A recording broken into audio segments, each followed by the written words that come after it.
Bom, hoje a gente vai falar sobre promises, quando a gente deve usar e quando a gente não deve usar, tá? Então, vamos lá. Deixa eu abrir aqui o meu pente porque eu fui burro. Esqueci de abrir. Vamos lá. Primeiramente, a gente tem que entender como que o Node trabalha, tá? Então, o Node ele vai trabalhar com um carinha. Aqui vai ser a stack de processos dele, tá? E aqui a gente vai ter outro carinha, tá? Um vai ser a call stack padrão. E esse cara aqui vai ser o aqui event loop. O que que acontece? Bosta, event loop. Beleza. O que que acontece? Essa call stack aqui, ela é basicamente a execução em tempo de código, tá? Então, vamos supor que tu tem lá um console log, ou tu tem lá um print, alguma coisa. Isso tudo é feito em tempo de máquina, tá? Então, todas essas funções que não são assíncronas, tá? Todas essas funções que não são assíncronas, que não depende de você ter que resolver isso de algum outro lugar, e mais para frente vocês vão entender, essas funções elas caem aqui na call stack, que é basicamente uma pilha de instruções que vai ser executado em tempo de máquina, tá? Todas as funções que são assíncronas ou que depende de promises, alguma coisa assim, elas vão cair aqui nesse event loop. E o que que vai acontecer? Ela vai ficar meio como que se fosse em standby, tá? E vamos supor, eu tenho minha função aqui que ela busca usuários, tá? Então o que que vai acontecer? Ela vai estar lá no bloco de código, tá? Ela vai cair aqui no Event Loop. E quando ela cair aqui no Event Loop, ela vai vir aqui no meu servidor da minha API. Minha API vai fazer o processamento de dados e vai retornar isso daqui, tá? Como vocês sabem, isso tudo aqui tem o que a gente chama de latência, tá? Isso daqui não é instantâneo. Latência. Então, por isso daqui não ser instantâneo, eu não posso chamar aqui na minha call stack padrão. Por quê? O que que acontece se eu chamar na minha call stack padrão? Ele vai me retornar o seguinte: opa, isso daqui ainda não foi resolvido, né? Ele vai me retornar tipo estados de promising, né? Ou seja, isso daqui ainda não foi resolvido. Eu tenho que ter mais tempo para resolver isso, né?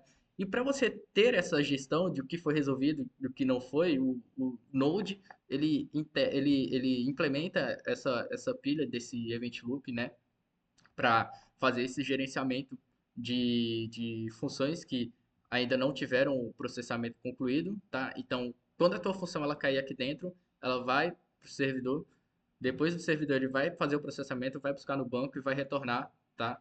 Tudo isso daqui e aqui no final das contas, tá? Ele vai simplesmente só entregar um objeto resolve da tua função, tá? Então, no caso ele vai retornar, ó, isso daqui está resolvido, tó esse objeto que retornou do back-end, entendeu? É basicamente isso. Não tem muito segredo, tá? E é assim que funciona o Node, meio que não tem muito o que explicar, tá? É bem simples. Isso daqui tá tudo dentro do código do Node open source, lá quem quiser contribuir, boa sorte. Mas vamos pro código, né? Que é o que interessa. Aqui foi o que eu falei, eu criei uma função bem simples só para pegar os usuários, tá? Então, eu criei uma promise, tá? Uma promise a gente define dessa forma, bem aqui, ó. Então a gente tem o construtor, tá, da promise, e no construtor a gente vai passar um resolve e um reject, tá? O que que eu fiz aqui agora? Aqui eu só setei um timeout para fingir essa latência que a gente tem do nosso programa para o servidor. Então aqui eu estou fingindo uma latência de 1 segundo. Então vamos supor que o teu programa ele faz uma requisição para a API e ele demora 1 segundo para responder, tá? E aqui o que que eu estou manipulando? Eu estou manipulando simplesmente a questão de deu certo ou deu errado. Então aqui eu estou fazendo uma variável de sucesso intermediária, tá? Para fazer esse processamento. Então, o que que acontece? Aqui, se for maior que 0,5, ele vai me retornar sucesso, senão ele vai me retornar erro na API, tá? E como eu falei, ele entrega dois tipos de objetos, né? No caso, se for resolvido, ele entrega um resolve passando users. Se for reject, ele vai retornar um objeto erro, tá? E aí com uma mensagem customizada que tu quiser. Isso daqui geralmente vem da API, tá? Esse erro e esse users, você geralmente vai encontrar a API devolvendo esse cara, tá? Então vamos lá. Primeira forma da gente fazer isso daqui é com then, catch e finally, tá? Eu vou até dar uma espaçada aqui, tá? E deixa eu dar uma comentada aqui nesse bloco de código, isso daqui vai ser para mais tarde. Então, vamos se familiarizar primeiramente com isso daqui, tá? O que que significa esse cara? Esse cara, ele é basicamente a visualização mais bruta, digamos assim, mais hard code do que a gente consegue resolver em uma promise, tá? Então, para a gente fazer uma promise, a gente vai ter três métodos. A gente vai ter then, catch e final, tá? O then, ele vai ser justamente a questão do sucesso, tá? Então, eu vou ter aqui then, aí eu vou ter a response, e vamos supor que eu queira só dar um print nessa response, tá? Então, console log, opa, response, response, tá? Se eu quiser só dar um print na response, eu posso fazer exatamente assim, que tá tudo certo, e isso daqui tá super bem. Depois, eu tenho o catch. O catch, ele é justamente para quê? Para me retornar o erro da API. Vocês podem ver que todos eles aceitam essas funções de callback, tá? Que é um conteúdo que a gente viu na nossa aula de funções, tá? Então, se você não entende o que é callback, passa lá na aula que você vai entender de uma vez por todas como que funciona isso daqui, para que a gente usa, tá? E aqui a gente tem o finally que também recebe uma função de callback, mas ele é só para informar que a promise foi finalizada, né? Promise foi finalizada, tá? A gente tem tudo aqui em linha, eu vou formatar aqui, porque eu vou ter que ficar espaçando isso daqui para baixo, tá? Então, no final das contas, é isso daqui que a gente tem. A gente tem o then, o catch, o final. É basicamente um bloco, o try catch, para quem não percebeu ainda, tá? Isso daqui é basicamente um bloco de try catch, mas em métodos, né? Vai ser basicamente isso. Imagina, imagina um método que tenha um try catch dentro e uma função callback aqui dentro. Dentro de cada um você vai ter uma função de callback, de execução, tá? É basicamente isso. Enfim, com isso daqui a gente já consegue executar e a gente já consegue printar as nossas respostas ou os nossos erros, né? Se eu vier aqui Node Promise, ele vai me dar erro na API, ótimo. Ele vai me dar erro na API novamente e agora ele me retornou usuários. Ele não me retornou promise finalizada porque eu esqueci de passar isso daqui para console log, console.log e agora sim promise finalizada. Ele vai me retornar. Isso daqui ele sempre vai me retornar, tá? Esse objeto. Porque ele é o final da execução. Se deu erro, se deu certo, ele vai sempre retornar isso daí, tá? Caso como passa sempre erro, aí. Promise foi finalizada, beleza? Bom, vamos lá. Isso daqui é a maneira mais hardcode que a gente tem de se fazer hoje no JavaScript. Você escrever then, cat, final. Apesar de ser a maneira mais estruturada, ela é muito verbosa e não é a melhor maneira da gente se fazer, tá? Então, vamos deixar isso daqui um pouco de lado, tá? E vamos trabalhar agora um pouquinho com funções assíncronas. Quando eu estou falando de funções assíncronas, eu estou falando exatamente de promise, tá? Isso daqui, no final das contas, que roda por baixo dos panos é um promise, porque essa minha função retorna uma promise, tá? Então, como que vai funcionar? Eu vou declarar uma função, tá? Só que aqui atrás de function eu declaro um async, significando que essa função ela vai ter suporte para funções assíncronas dentro dela, tá? É diferente de você determinar uma função assíncrona, tá? Isso daqui é só para determinar que aquela função consegue carregar funções assíncronas dentro dela, tá? dentro do escopo dela, no caso. E aqui eu vou fazer a minha requisição para minha API, né? No caso, a única coisa que muda é que eu estou passando um await, tá? E vocês podem perceber que tudo isso está dentro de try-catch, né? Com um finally também, que é a mesma coisa desse cara bem aqui. Por isso que eu falei que isso daqui é a mesma coisa de um try-catch, porque é a mesma coisa que você fazer isso daqui, né? Só que aqui você tem cada escopo muito bem separado, tá? Você não tem aquele negócio de ficar passando callback functions dentro desses métodos e ficar fazendo o processamento dentro dessas callback functions. Aqui está muito melhor, está muito mais estruturado, tá? E isso daqui é o que geralmente a gente usa no dia a dia, tá? Porque é bem mais sintático, é bem mais tranquilo de você entender, tá? E bom, aqui eu vou ter vou dar um log nas minhas respostas, tá? Aqui eu vou pegar os usuários que tá vendo da minha resposta, tá? E aqui eu vou fazer o sort neles somente por usuários que contenham uma letra G, tá? Então, é isso daí, e aí se der erro, ele vai me mostrar a mensagem de erro, se não, ela vai mostrar... Se não, não, né? E aí depois ela vai me mostrar a finalizada, né? E aí eu tenho que chamar a função, né? Chamar o método para funcionar. Então ele vai me retornar erro na API, promise finalizada. E aqui, agora deu certo. Então, percebo que a execução continua a mesma, tá? Eu só tenho que chamar o meu método executar, né?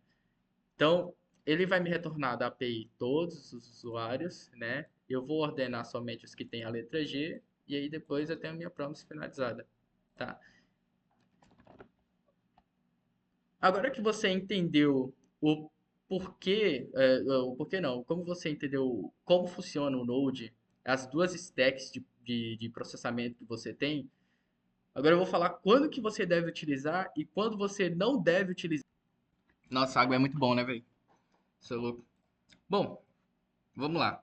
Quando que a gente deve utilizar e quando a gente não deve utilizar? Deixa eu matar esse negócio aqui.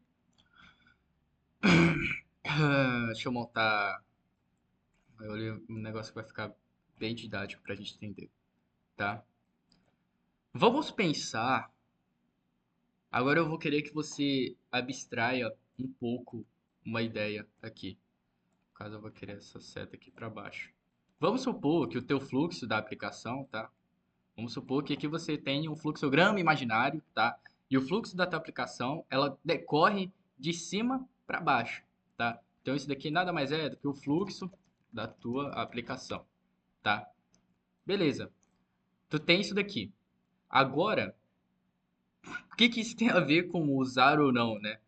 Bom, basicamente o que vai acontecer é que aqui você vai ter métodos sendo executados dentro da tua, do teu, da tua aplicação, né? Então tu vai ter, sei lá, o método init para iniciar a aplicação, tu vai ter o método get users, tu vai ter o método render header, tá? Sei lá, tu vai ter, enfim, render footer, tá? Beleza. Tá, mas eu ainda não entendi por que que eu deveria ou não usar, tá? Considera que essa função que a gente tem aqui de getUsers, ela é uma função assíncrona, tá? Então ela vai ser uma promise. Então, novamente, vamos voltar com o nosso super servidor aqui de banco de dados, nossa API. Quando eu tenho o código da minha... Quando eu tenho o fluxo da tua... Quando você conhece o fluxo da tua aplicação... Meu Deus, quase não sai. Quando tu conhece o fluxo da tua aplicação, tu conhece exatamente aonde tu consegue colocar gargalo, tá? Onde tu pode colocar tempo de processamento e onde tu não pode colocar tempo de processamento. Ou seja, na verdade, tu consegue distribuir essa questão de processamento na aplicação. O que eu quero dizer? Primeira coisa que tu vai ter um método init na tua aplicação. Vai, sei lá, tu tá usando, sei lá, um Java lá, ou tu tá usando um Android Studio para fazer com Kotlin, ou tu tá fazendo, sei lá, um Nodezão com React. Todas essas aplicações, elas vão iniciar, elas vão ter um starter, tá? E aí, vamos supor que logo depois da tua aplicação iniciar, tu quer buscar os usuários que tem no teu banco, tá? Então isso daqui vai bater na API, isso daqui vai ter latência, e aí depois isso daqui vai voltar para a tua aplicação. Só que aí vamos supor que entre esse meio tempo tu demora, sei lá, 3 segundos, tá? Para tu ter essa resposta da tua aplicação, da tua aplicação que vai para a API que volta com a resposta para tua aplicação, né? Enquanto isso, tu poderia muito bem ter renderizado o header e o footer, mas a tua aplicação ela tá presa aqui, entendeu? Porque ela tem que esperar 3 segundos para conseguir renderizar tudo, entendeu? Bom, por isso que eu acredito que não seja ideal você fazer colocar funções assíncronas em cima do fluxo principal da tua aplicação, tá? O fluxo principal ele vai ser principalmente o quê? Em essência, né? Ele vai ter isso daqui não vai existir, tá? Ele vai ter primeiramente a renderização de todas as visualizações, tá? Então, por exemplo, tu vai ter isso daqui, na verdade, tu vai ter o init, render header, render footer, e talvez no render main, tá? Tu vai ter um processamento, tá? Encapsulado dentro desse cara para o teu get users. O que que isso, o que que isso me diz, né? Deixa eu deixar pequenininho aqui, que esse cara vai ser, pai, não tem como, né? Botar 14, sei lá, dane-se. Isso aí.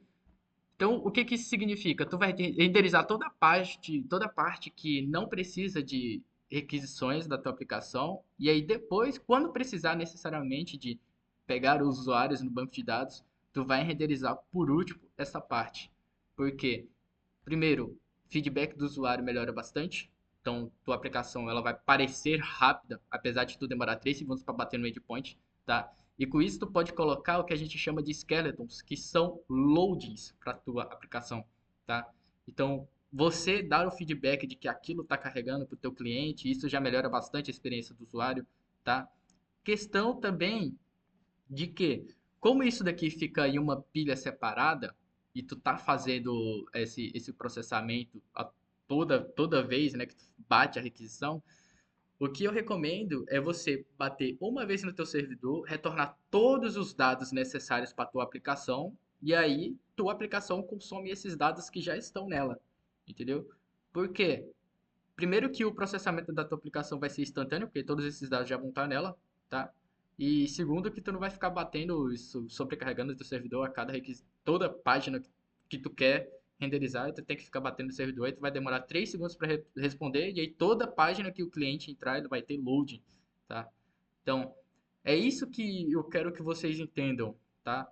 Funções assíncronas são boas, mas tem certos lugares para você utilizar ela. Não necessariamente você tem que sair usando na tua aplicação inteira. Se for preciso utilizar, usa uma vez, bate lá no teu endpoint, na tua API, consome isso, retorna para a tua aplicação e a tua aplicação gera esses dados. Tua aplicação vai ser basicamente instantânea, então ela vai responder muito bem para o usuário, tá? E tu não tem um gargalo direto no fluxo da aplicação. Tu vai ter um gargalo só no primeiro loading. Depois vai ser praticamente instantâneo a execução, né? Eu espero que tenha ficado claro isso daí. Ficou, caramba, 18 minutos. E se você tá aqui é porque você gostou, então dá like aí.